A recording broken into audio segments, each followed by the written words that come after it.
الرحمن الرحيم الحمد لله رب العالمين الصلاة والسلام على رسول الله وعلى آله وأصحابه أجمعين وبعد السلام عليكم ورحمة الله وبركاته. Louange à Allah subhanahu wa ta'ala, le Seigneur de l'univers. Paix et salut sur le prophète Muhammad sallallahu alayhi wa sallam, sur sa famille, ses compagnons et tous ceux qui les ont convenablement suivis.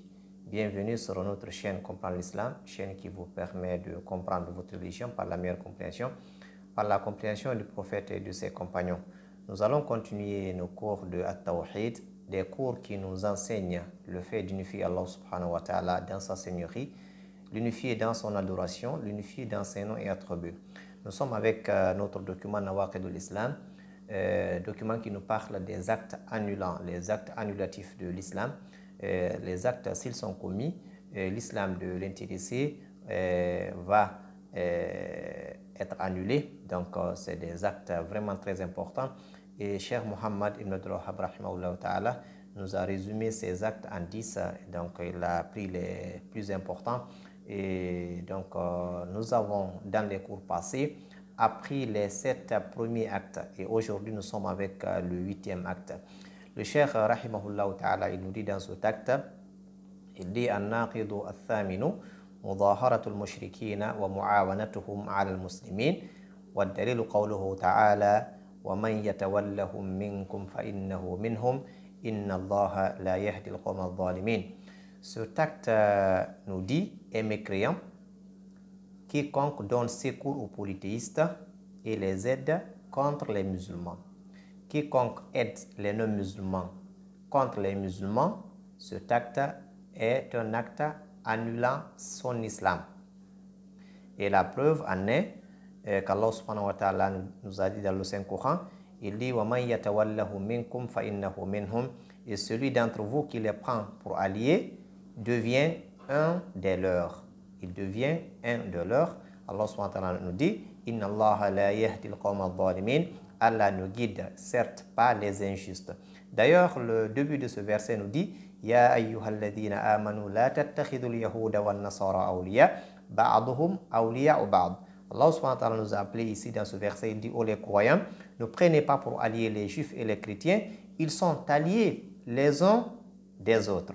Entre eux, ils sont d'accord, mais ils sont d'accord contre l'islam, contre les musulmans. C'est pourquoi le musulman ne doit pas aider les non-musulmans contre les musulmans. C'est un acte très dangereux qu'il faut éviter. Et les savants ont donné certaines formes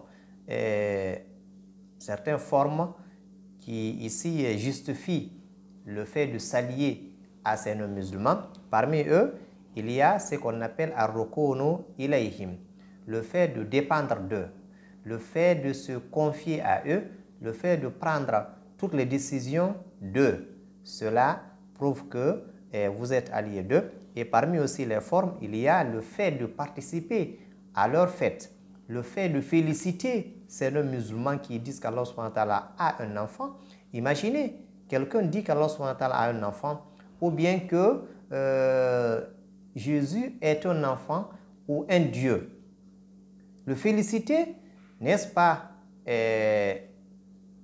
confirmer ce mensonge contre Allah subhanahu wa ta'ala. C'est pourquoi il n'est pas permis aux musulmans de féliciter les non-musulmans dans leur fête, car ils croient, ils affirment que le prophète d'Allah sallallahu alayhi wa sallam, qui est Jésus, qui est Isa, ils affirment eux que c'est un fils d'Allah subhanahu wa ta'ala. Allah nous dit lam yalid wa lam yulad. Il n'a pas engendré, il n'a pas été engendré non plus. Donc, féliciter quelqu'un qui dit qu'Allah subhanahu wa ta'ala a un fils, c'est très dangereux pour le musulman. C'est pourquoi il faut s'en éloigner. Donc, le fait d'assister à leur fête, le fait de les aider dans leur fête est une preuve aussi de cette alliance. Donc, ça indique que vous êtes alliés à ces non-musulmans. Il y a aussi le fait de leur fournir des biens matériels, le fait de les assister pour qu'ils combattent vos frères musulmans. Donc, ça se fait. Il y a certains qui assistent ces non-musulmans, qui sont là, qui n'ont pour objectif que lutter contre cette religion, lutter contre les musulmans. Il y a d'autres formes, selon les savants, il y a des formes qui ici sont autorisées. Parmi ces formes, il y a le fait de vendre ou d'acheter, c'est-à-dire le fait de faire le commerce avec eux. Ceci n'est pas interdit. Donc on peut les vendre, on peut leur vendre, on peut aussi acheter avec les non-musulmans, ceci n'est pas interdit. Il y a aussi le fait de voyager, aller chez eux lorsqu'il y a un besoin. Lorsqu'il y a un besoin et lorsqu'on ne craint pas que notre religion soit affaiblie en allant chez eux. Donc voyager, aller chez eux pour des besoins, ceci aussi n'est pas interdit. Il y a le fait aussi de manger leur nourriture, cette nourriture qui est permise par l'islam. Ceci aussi n'est pas interdit. Il y a aussi le fait d'épouser leurs femmes, des femmes chastes parmi les femmes des gens du livre aussi, ce n'est pas interdit en islam. Donc ces éléments ne sont pas interdits. Mais les assister, les aider contre l'islam, contre les musulmans, ceci n'est pas permis. Et c'est un acte qui annule l'islam de l'intéressé. C'est pourquoi il faut s'en éloigner. Le cheikh il dit dans cet acte, mudaharatul mushrikina wa muawanatuhum alal muslimin. Donc le fait de donner secours aux polythéistes, le fait d'aider les polythéistes contre les musulmans fait partie des actes qui annulent l'islam. Il faut s'en éloigner. Qu'Allah subhanahu wa ta'ala nous bénisse, qu'il nous fasse comprendre cela, qu'il nous aide contre les ennemis de l'islam et des musulmans. Barakallahu fikum. Assalamu alaikum wa rahmatullahi wa barakatuh.